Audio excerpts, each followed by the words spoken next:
Hare Krishna, Radhe Radhe. Welcome to my channel. तो जी कैसे हो आप सभी लोग। उम्मीद करती हूँ कि राधे कृष्ण जी की कृपा से आप सभी लोग अच्छे होंगे और स्वस्थ होंगे।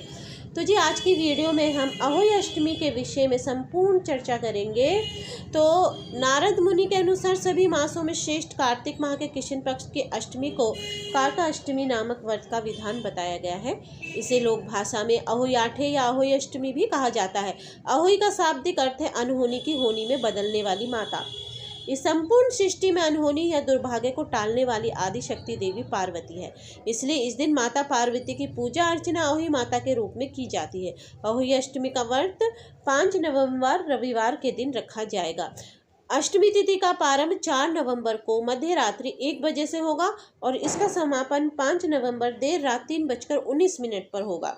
उदया तिथि के अनुसार अष्टमी तिथि 5 नवंबर रविवार के दिन है, तो इस दिन ही अहोई अष्टमी का व्रत रखा जाएगा। साथ ही इस दिन रवि पुष्य योग का शुभ संयोग भी बन रहा है, तो इस योग में रखे गए व्रत का 2 गुना फल मिलता है। तो अहोई अष्टमी व्रत का महत्व क्या है। अपने बच्चों की रक्षा और तरक्की के लिए माताएं ये व्रत रखती है। धार्मिक मान्यता है कि अहोई अष्टमी के दिन विधि विधान से किए गए व्रत के प्रभाव से माता और संतान दोनों के जीवन में सुख समृद्धि आती है और उनकी सभी परेशानियां समाप्त हो जाती है। तो जी अहोई अष्टमी का पूजा का विधान सायकाल प्रदोष वेला में करना श्रेष्ठ रहता है। दिन भर उपवास रखने के बाद संध्या काल में सूर्य अस्त होने के उपरांत जब आसमान में तारों का उदय हो जाए तभी पूजा आरंभ करें और रात्रि में चंद्र उदय होने पर चंद्रमा को अर्घ्यदान करना चाहिए। तो जी मैं आपको बता दूं कि अहोई अष्टमी के दिन चंद्र देव के दर्शन बहुत ही लेट होते हैं, यानी तक सुबह तक उनके दर्शन होते हैं। तो इसलिए जब आप तारों की छाँव में पूजा अर्चना करेंगे तो तारों की छाँव में ही चंद्र देव को मानसिक रूप से ध्यान करके उन्हीं को आप अर्घ्य दे दीजिए और अपने व्रत का पालन कर लीजिए। हमारे यहाँ ऐसा ही करा जाता है। तो इसके बाद आपको जैसे सुबह जल्दी उठकर स्नान करना चाहिए। इसके बाद घर की एक दीवार को अच्छे से साफ करें और इस पर अहोई माता की तस्वीर बनाएं। इस तस्वीर को बनाने के लिए गेरू या कुमकुम का उपयोग करें। इसके बाद घी का दीपक अहोई माता की तस्वीर के सामने जलाएं। फिर पकवान जैसे हलवा, पूरी, मिठाई आदि का भोग अहोई माता को लगाएं।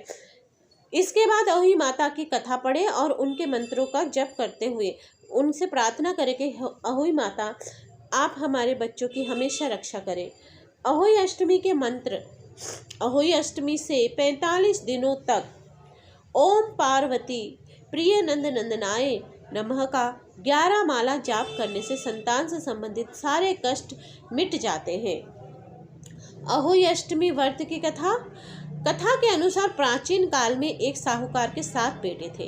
दीपावली से पूर्व साहूकार की पत्नी घर की लिपाई पुताई के लिए मिट्टी लेने खेत में गई और कुदाल से मिट्टी खोदने लगी। मिट्टी के खोदते समय उसकी कुदाल से अनजाने में एक पशु शावक यानी कि साहू के बच्चे की मौत हो गई।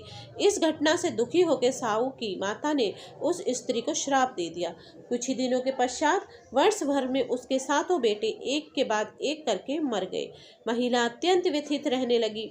एक दिन उसने गांव में आए सिद्ध महात्मा को विलाप करते हुए पूरी घटना बताई। महात्मा ने कहा कि तुम उसी अष्टमी को भगवती माता की शरण लेकर साहू और के बच्चों का चित्र बनाकर उनकी आराधना करो और क्षमा याचना करो। देवी माँ की कृपा से तुम्हारा पाप नष्ट हो जाएगा। साहूकार की पत्नी ने साधु की बात मानकर कार्तिक माह के कृष्ण पक्ष की अष्टमी दिन व्रत पूजा की। व्रत के प्रभाव से उसके 7 पुत्र जीवित हो गए।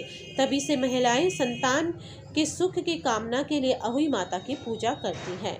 तो जी आज की वीडियो में बस इतना ही। उम्मीद करती हूँ कि आज की वीडियो आपको अच्छी लगी होगी।